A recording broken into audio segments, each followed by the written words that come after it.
Assalamualaikum warahmatullahi wabarakatuh. Yang terhormat Bapak Vicky Fendi, SAMSD, selaku dosen mata kuliah Sistem Akuntansi. Nah, pada kesempatan kali ini kami dari kelompok 2 akan mempresentasikan materi bab 15 yang berjudul Sistem Akuntansi Persediaan. Nah, namun sebelum itu izinkan kami memperkenalkan diri terlebih dahulu. Yang pertama, saya Nafisa Ari Ramadhani dengan NPM akhir 234. Perkenalkan, nama saya Aisyah Lindi Nursya Putri dengan NPM 3 digit terakhir 229. Perkenalkan, saya Rohma Agustina dengan NPM akhir 136. Perkenalkan, saya Nadia Ayu Aurelia dengan NPM akhir 137. Baik, perkenalkan saya Ferdinando Sadil dengan NPM akhir 116. Nah, sebelum kita membahas mengenai persediaan lebih lanjutnya lagi, di sini kita mulai dengan membahas mengenai deskripsi kegiatan dari persediaan itu sendiri. Nah, definisi dari persediaan ini merupakan aset lancar yang dimiliki oleh perusahaan yang berupa barang untuk dijual kembali dalam kegiatan usaha normal atau digunakan dalam proses produksi. Nah, persediaan ini itu dapat meliputi barang jadi, barang dalam proses, maupun bahan baku. Kemudian dalam akuntansi, persediaan itu dicatat pada nilai terendah antara harga pokok dan nilai realisasi bersih dan merupakan bagian penting dalam laporan keuangan serta pengelolaan bisnis. Nah, pengelolaan persediaan yang baik itu akan membantu perusahaan untuk menjaga keseimbangan stok, mengontrol biaya, dan mendukung kelancaran operasional perusahaan. Nah, selanjutnya untuk metode pencatatan persediaan ini. Nah, metode pencatatan bagi persediaan itu ada dua, yaitu metode fisik atau physical inventory method dan metode mutasi persediaan atau perpetual inventory method. Nah, di metode fisik ini persediaan itu pencatatannya itu hanya dilakukan pada akhir periode berdasarkan perhitungan fisiknya. Lalu untuk transaksi ataupun mutasi persediaan yang terjadi sebelum akhir periode itu akan dicatat di akun pembelian maupun penjualan sesuai dengan jenis transaksinya. Nah, untuk mengetahui jumlah dan harga pokok persediaan itu nantinya akan dilakukan perhitungan fisik pada akhir periode. Kemudian untuk metode mutasi persediaan itu setiap transaksi persediaan perusahaan itu langsung dicatat dalam kartu persediaan. Nah, sehingga karena setiap transaksinya itu selalu dicatat, maka saldo persediaan itu akan selalu terupdate sesuai dengan transaksi yang terjadi. Nah, penggunaan kartu persediaan untuk mencatat kuantitas dan harga pokok tiap jenis barang yang disimpan di gudang. Nah, kemudian untuk pencatatan pada penjurnalannya untuk metode mutasi atau perpetual atau itu menggunakan kartu persediaan. Nah, untuk pencatatan pembelian itu nanti debitnya persediaan barang, kreditnya kas atau utang dagang sesuai dengan pembayaran yang dilakukan menggunakan apa. Nah, sedangkan untuk pemakaian atau penjualan itu debitnya menggunakan harga pokok penjualan dan kreditnya menggunakan persediaan barang. Nah, setiap transaksi di persediaan metode mutasi ini itu akan langsung dicatat di kartu persediaan sehingga saldonya akan selalu terupdate. Sedangkan untuk metode fisik atau physical inventory itu jika ada pembelian itu pencatatannya di debitnya itu akun pembelian, kemudian kreditnya kas atau utang dagang. Sedangkan karena dia tidak mencatat setiap transaksi di kartu persediaan, maka di akhir periode metode ini itu bakal ngelakuin pengecekan atau perhitungan fisiknya, sehingga ada penyesuaian pada akhir periode dengan saldo persediaan dihitung berdasarkan fisik di akhir periode. Nah, yang berikutnya adalah prosedur pencatatan produk jadi. Prosedur ini merupakan salah satu prosedur dalam sistem akuntansi biaya produksi. Dalam prosedur ini dicatat harga pokok produk jadi yang didebit ke dalam akun persediaan produk jadi dan dikredit ke dalam akun barang dalam proses. Kemudian dokumen yang digunakan yang pertama adalah laporan produk selesai. Laporan produk selesai ini digunakan oleh bagian gudang untuk mencatat tambahan kuantitas produk jadi dalam kartu gudang. Kemudian yang kedua adalah bukti memorial. Bukti memorial ini digunakan untuk mencatat tambahan kuantitas dan harga pokok persediaan produk jadi dalam kartu persediaan dan digunakan sebagai dokumen sumber dalam mencatat transaksi selesainya produk jadi dalam jurnal umum. Kemudian, catatan akuntansi yang digunakan dalam prosedur pencatatan produk jadi yang pertama adalah kartu gudang, yang kedua adalah kartu persediaan, dan yang ketiga adalah jurnal umum. Kemudian bagan alir dokumen prosedur pencatatan produk jadi. Di sini yang pertama, bagian gudang menerima laporan produk selesai dari bagian produksi dan mencatatnya di kartu gudang. Kemudian yang kedua, bagian kartu persediaan menjumlahkan total beban pokok produk, mencatat ke dalam kartu beban pokok produk, lalu membuat bukti memorial. Kemudian yang ketiga, bukti memorial, laporan produk selesai atau LPS, dan kartu beban pokok produk atau KHPP dikirim ke bagian jurnal. Kemudian yang terakhir, bagian jurnal mencatat harga pokok produk jadi ke dalam jurnal umum. Adalah prosedur pencatatan harga pokok produk jadi yang dijual.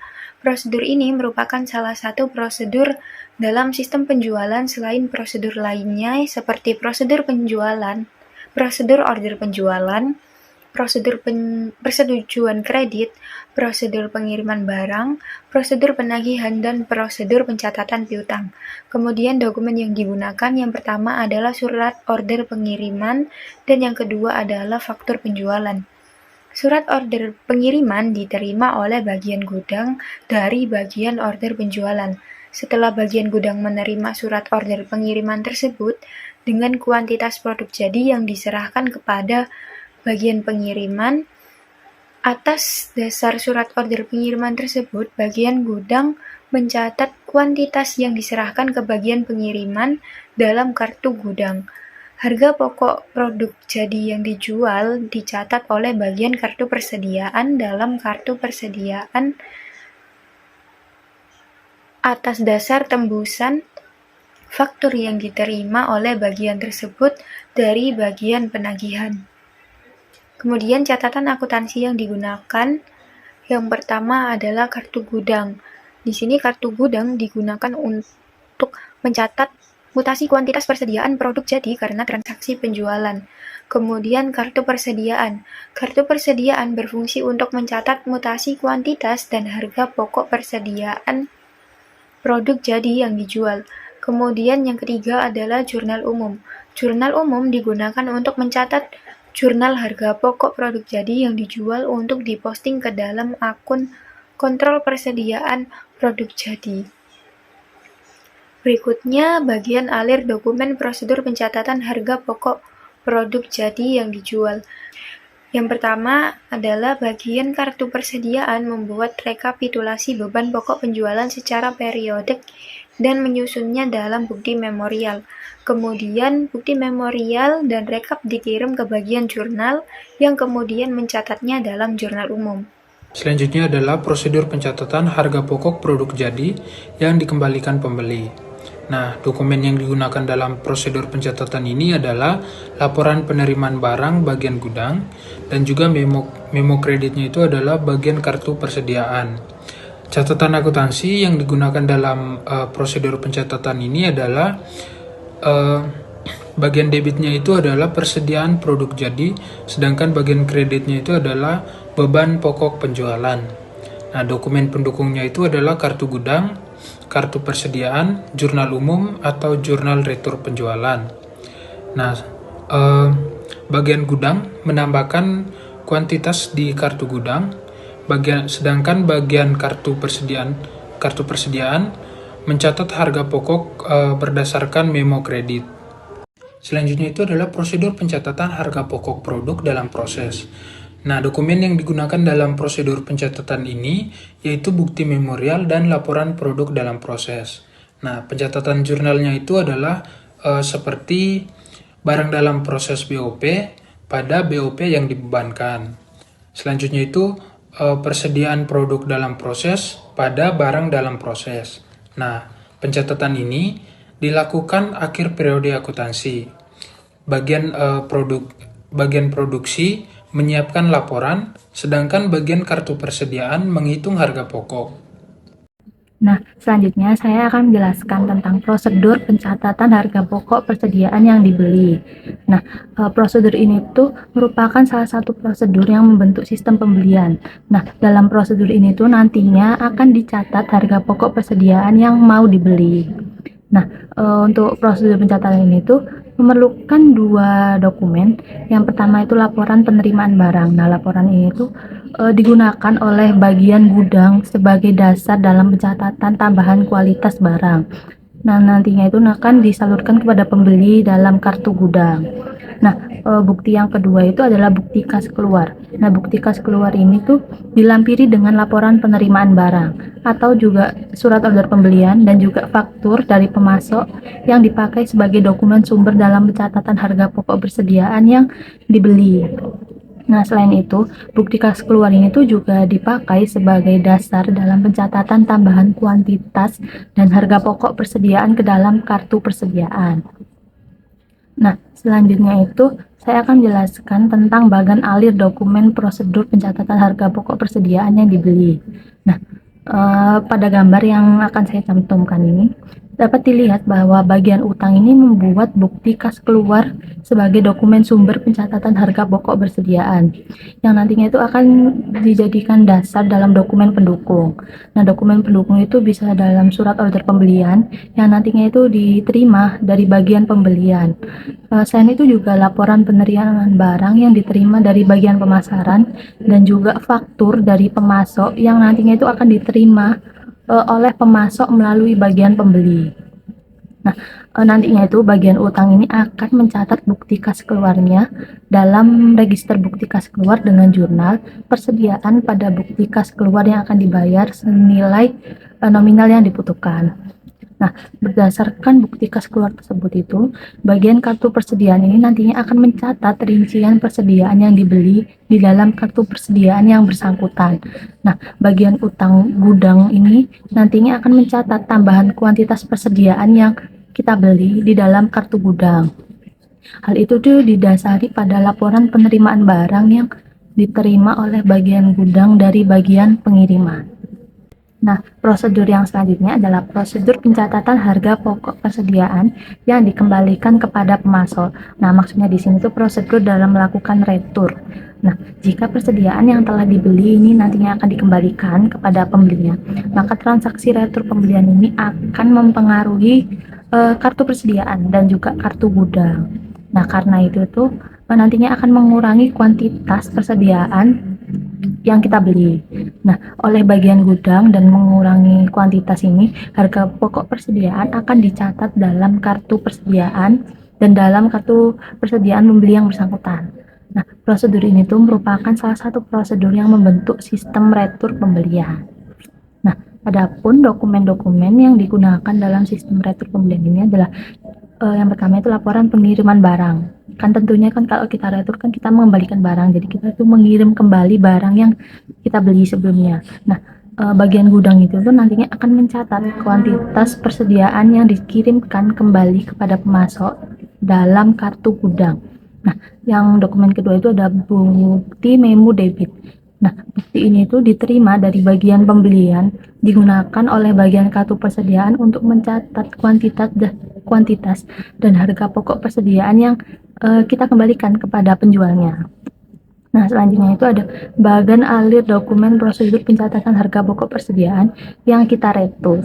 Nah, yang pertama itu ada bagian gudang. Ini nantinya akan mencatat berkurangnya persediaan karena transaksi retur ini berdasarkan memo debit yang diterima dari bagian pembelian.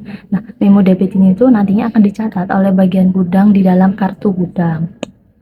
Nah, untuk yang kedua itu adalah bagian utang. Nah, bagian utang itu nantinya akan mencatat berkurangnya utang sebagai akibat dari retur pembelian dengan cara mengarsipkan memo debit tersebut dalam arsip bukti kas keluar yang belum dibayar. Nah, karena perusahaan ini menggunakan voucher payable system dalam pencatatan utangnya, maka catatan utang ini tuh diselenggarakan dalam bentuk arsip bukti kas keluar yang belum kita bayar. Nah, oleh karena itu jika terjadi pengurangan utang akibat dari transaksi retur pembelian, maka pengurangan utang tersebut itu akan dicatat dengan cara mengarsipkan dokumen memo debit di pembelian. maksudnya di bukti kas keluar yang belum dibayar, maaf. Nah, selanjutnya itu untuk bagian kartu persediaan. Nah, bagian ini tuh bertugas untuk mencatat berkurangnya persediaan akibat retur pembelian dalam kartu persediaan. Nah, tentunya itu juga dilandasi dengan memo debit yang dilampiri dengan laporan penerimaan barang. Nah, yang keempat itu ada bagian jurnal. Dan bagian jurnal itu yang terakhir. Ini tuh bertugas untuk mencatat berkurangnya utang dan persediaan karena terjadi retur ke dalam jurnal retur pembelian, dan hal itu dilandasi pada memo debit yang telah diisi harga pokok persatuan dan harga pokok total dari kartu persediaan. Nah, selanjutnya adalah prosedur permintaan dan pengeluaran barang di gudang. Nah, prosedur ini tuh merupakan salah satu prosedur yang membentuk sistem akuntansi biaya produksi. Nah, dalam prosedur ini tuh nantinya akan dicatat harga pokok persediaan bahan baku, bahan penolong, dan bahan habis pakai pabrik. Dan juga serta suku cadang yang dipakai dalam kegiatan produksi selama kegiatan tersebut itu berlangsung.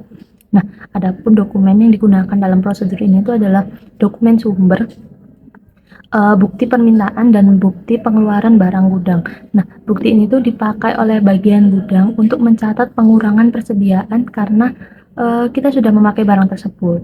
Nah, bukti ini tuh digunakan oleh bagian kartu persediaan untuk mencatat berkurangnya kuantitas barang dan harga pokok persediaan karena pemakaian dari pihak internalnya. Nah, bukti ini tuh juga digunakan sebagai dokumen sumber dalam pencatatan pemakaian persediaan ke dalam jurnal pemakaian bahan baku dan juga dicatat dalam jurnal umum. Selanjutnya, terdapat sistem penghitungan fisik persediaan. Yang pertama, dokumen yang digunakan yaitu kartu penghitungan fisik atau inventory tag yang digunakan untuk merekam hasil dari penghitungan fisik persediaan. Jadi, dalam penghitungan fisik persediaan ini akan dilakukan 2 kali pengecekan, yaitu oleh penghitung dan juga pengecek. Kemudian dokumen yang kedua yaitu daftar hasil penghitungan fisik atau inventory summary sheet yang digunakan untuk meringkas data yang telah direkam dalam bagian kedua kartu perhitungan fisik. Kemudian yang ketiga yaitu bukti memorial yang digunakan untuk membukukan penyesuaian akun persediaan sebagai akibat dari hasil penghitungan fisik ke dalam jurnal umum. Kemudian terdapat catatan akuntansi yang digunakan. Yang pertama terdapat kartu persediaan yang digunakan untuk mencatat penyesuaian terhadap data persediaan yang tercantum dalam kartu persediaan. Kemudian yang kedua terdapat kartu gudang yang digunakan untuk mencatat penyesuaian terhadap data persediaan yang tercantum dalam kartu gudang. Kemudian yang terakhir terdapat jurnal umum yang digunakan untuk mencatat jurnal penyesuaian atas akun persediaan karena adanya perbedaan antara saldo yang dicatat dalam akun persediaan dengan saldo yang menurut penghitungan fisik. Kemudian terdapat fungsi yang terkait. Yang pertama yaitu panitia penghitung fisik persediaan. Jadi panitia ini berfungsi untuk melaksanakan penghitungan fisik persediaan dan juga menyerahkan hasil penghitungan tersebut kepada kepala bagian kartu persediaan untuk digunakan sebagai dasar penyesuaian terhadap catatan persediaan. Kemudian yang kedua terdapat fungsi akuntansi yang bertanggung jawab untuk mencantumkan harga pokok satuan persediaan yang dihitung ke dalam daftar hasil penghitungan fisik, kemudian mencantumkan harga pokok total dalam daftar hasil penghitungan fisik, dan juga melakukan penyesuaian untuk mencatat penyesuaian data persediaan. Kemudian yang terakhir yaitu fungsi gudang yang bertanggung jawab untuk melakukan penyesuaian data kuantitas persediaan yang dicatat dalam kartu gudang berdasarkan hasil penghitungan fisik. Kemudian terdapat jaringan prosedur yang membentuk sistem. Yang pertama terdapat prosedur penghitungan fisik. Jadi dalam prosedur ini setiap jenis persediaan di gudang dihitung oleh penghitung dan juga pengecek secara independen yang hasilnya akan dicatat ke dalam kartu penghitungan fisik. Kemudian yang kedua prosedur kompilasi. Dalam prosedur ini pemegang kartu penghitungan fisik melakukan perbandingan yang dicatat dalam bagian ketiga dan juga bagian kedua kartu penghitungan fisik. Kemudian terdapat prosedur penentuan harga pokok persediaan. Dalam prosedur ini, bagian kartu persediaan mengisi harga pokok persatuan tiap jenis persediaan yang tercantum. Kemudian yang ketiga, terdapat prosedur penyesuaian. Jadi dalam prosedur ini, bagian kartu persediaan melakukan penyesuaian terhadap data persediaan yang tercantum dalam kartu persediaan berdasarkan data hasil penghitungan fisik. Selanjutnya terdapat unsur pengendalian internal. Yang pertama, organisasi. Satu yaitu penghitungan fisik persediaan harus dilakukan oleh suatu panitia yang terdiri dari fungsi pemegang kartu penghitungan fisik, kemudian fungsi penghitung dan juga fungsi pengecek. Jadi untuk menjamin ketelitian dan juga keandalan data yang dihasilkan dari kegiatan penghitungan fisik ini, maka panitia yang dibentuk ini harus dilakukan dari 3 kelompok tersebut. Kemudian selanjutnya, panitia yang dibentuk harus karyawan selain karyawan fungsi gudang dan juga fungsi akuntansi persediaan dan juga biaya. Karena karyawan bagian inilah yang justru dievaluasi tanggung jawabnya atas persediaan. Jadi penghitungan fisik ini tujuannya yaitu untuk meminta pertanggungjawaban mengenai barang yang disimpan di dalam gudang dan juga pertanggungjawaban mengenai ketelitian dan juga keandalan data persediaan yang dicatat pada kartu persediaan di fungsi akuntansi. Kemudian terdapat sistem otorisasi prosedur pencatatan. Yang pertama, daftar hasil penghitungan fisik harus ditandatangani oleh Ketua Panitia Penghitungan Fisik Persediaan. Jadi daftar penghitungan fisik ini berisi informasi hasil penghitungan fisik harus ditandatangani untuk menjamin keandalan dan juga keasliannya. Kemudian pencatatan hasil penghitungan fisik ini didasarkan atas kartu penghitungan fisik yang telah diteliti kebenarannya oleh pemegang kartu penghitungan. Jadi pencatatan ini harus didasarkan atas dokumen sumber yang telah diteliti kebenarannya oleh pemegang kartu penghitungan fisik. Kemudian harga satuan yang dicantumkan dalam daftar penghitungan fisik berasal dari kartu persediaan yang bersangkutan. Jadi harga satuan ini harus sesuai dengan kartu persediaan yang bersangkutan.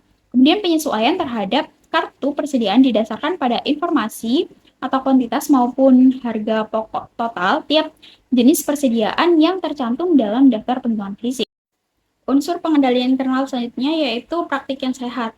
Jadi dalam praktik yang sehat ini yang pertama terdapat kartu penghitungan fisik harus bernomor urut tercetak dan penggunaannya dipertanggungjawabkan oleh fungsi pemegang kartu penghitungan fisik. Kemudian yang kedua, penghitungan fisik setiap jenis persediaan dilakukan 2 kali pengecekan secara independen, pertama kali oleh penghitung dan juga kedua kalinya oleh pengecek untuk menjamin ketelitian dan dalam penghitungan fisik persediaan. Kemudian yang ketiga, kuantitas dan data persediaan yang lain yang tercantum dalam bagian 3 dan bagian kedua kartu penghitungan fisik dicocokkan oleh pemegang kartu penghitung fisik sebelum data yang tercantum dalam bagian kedua kartu penghitungan fisik dicatat dalam daftar hasil penghitungan fisik. Kemudian yang keempat terdapat peralatan dan metode yang digunakan untuk mengukur dan menghitung kuantitas persediaan ini harus dijamin ketelitiannya, misalnya suku cadang mesin. Selanjutnya terdapat bagan alir penghitungan sistem penghitungan fisik persediaan. Jadi yang pertama dimulai dari kartu penghitungan fisik atau KPF dibagikan ke petugas penghitung. Kemudian petugas melakukan penghitungan dan mengisi KPF bagian 3, lalu menyobeknya dan menggantungnya di lokasi barang sebagai tanda sudah dihitung. Kemudian KPF bagian 1 dan 2 akan dikirim ke pemegang kartu untuk dicocokkan. Kemudian jika data cocok, maka dicatat ke daftar hasil penghitungan fisik atau DHPF, dan jika tidak cocok akan dilakukan penghitungan ulang. Kemudian penghitungan fisik yang kedua, checker atau pengecek melakukan penghitungan ulang untuk memastikan akurasinya. Kemudian bagian kartu persediaan mengisi harga pokok per unit dan menghitung total. Kemudian meminta otorisasi dan membuat bukti memorial sebagai dasar pencatatan akuntansinya. Kemudian jurnal umum akan dicatat dan kartu persediaan serta kartu gudang akan diperbarui sesuai dengan hasil fisik. Kemudian jika ada selisih akan dilakukan penyesuaian persediaan kembali. Sekian dari kelompok kami. Mohon maaf apabila ada salah kata dan materi yang kurang bisa dipahami. Terima kasih sudah menonton. Wassalamualaikum warahmatullahi wabarakatuh.